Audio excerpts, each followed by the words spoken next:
In this section, we're going to introduce the concept of attention in machine learning models. There's several different kinds of attention we're going to take a look at. Self-attention, time series self-attention, and then using these techniques to build an ensemble network to work on text. And now in this video, let's take a look at self-attention. We'll take a look at three concepts. What is attention? How to build a full-featured Keras layer to implement attention, and then we'll dive into the details of a self-attention layer implementation. Here's the URL for the code, so you can go and clone this from GitHub. Most of this section is going to be heavily code involved, so go ahead and download this now before moving on. But first, what is attention? It's a way to get your model to focus on the most important features.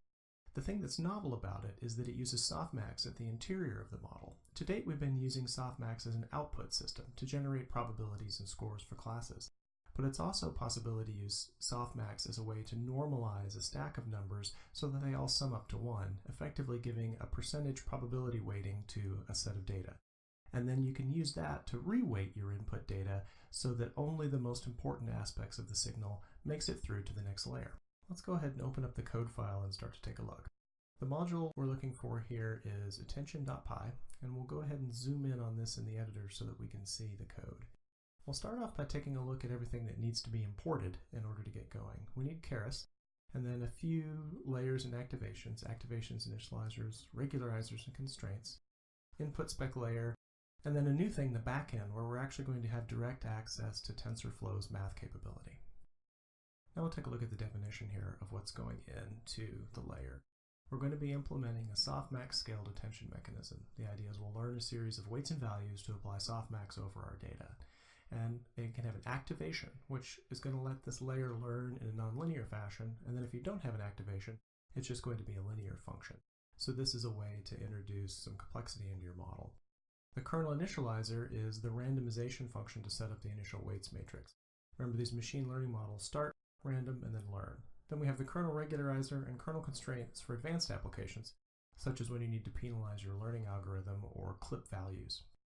And then finally, the input and output shapes. It'll be batch size, time step and dimension, and then batch size, time step, and scale dimension.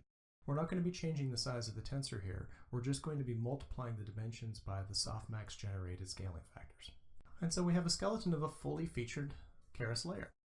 Now let's take a look at the initialization function. First of all, we're going to do a Keras standard here, which is to see if there is an input shape and input dimension specified, and if not, pass that along into the keyword arguments before we hand it up into the superclass. This ends up being important when you have this layer used as the first layer in a sequential model. Then we're going to use activations get, initializers get, regularizers get, and constraints get. These are built-in aspects of Keras that'll look up these functions by name, or if you've actually passed in a function, we'll just carry it along. And then we have the input spec, noting 3 dimensions, and then finally we denote that we support masking. All of the stuff we're doing here is relatively boilerplate, and the way to really get a sense for it is to look at a lot of the Keras internal layer implementations, which I've just followed along in order to make a full-featured layer. And now that we've got a sense of the boilerplate to set up a full-featured Keras layer, let's take a look at actually building this specific layer, where we first pick out the time steps and dimensions from the first and second dimension of the input shape. And then we build a Keras model. Specifically, we're going to build a sequential model that is the interior of this layer. This is one of the nice things about Keras, is that it's self-similar in its structure, in that a layer can have a model and a model can have a layer and vice versa. The first thing we do is put together a dense layer with an input shape of time step and dimension that's going to learn a square matrix that's dimensions by dimensions, passing along the initializer, regularizer, and constraints. We'll run that through our activation function, and then convert this down to an attention vector by having a dense layer with only one output. In this fashion, we're going to flatten out a square dimensional matrix into a 1 by dimensions vector. So basically just an array that's going to have our softmax values. And we're going to learn those softmax values. And at this point, we're left with an array of numbers that sums up to 1.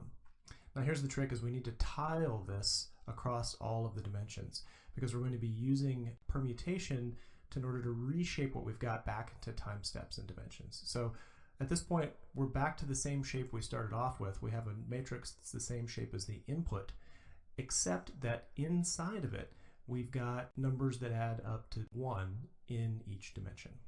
And now we need to capture the trainable and non-trainable weights and mark it as built. That's going to allow a model to show properly when we print a model summary. And now for the call method, where the real action happens. The first thing we're going to do is execute our attention model over our inputs, and then we're going to multiply our inputs by that attention matrix. This is the actual scaling function that's taking place. Inside of each dimension, we're going to be reweighting the values of input based on the attention matrix. And then finally, we have two functions to implement in order to have a full-featured layer.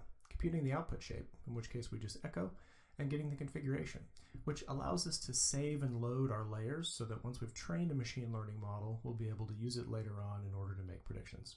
And that's it, a full-featured layer.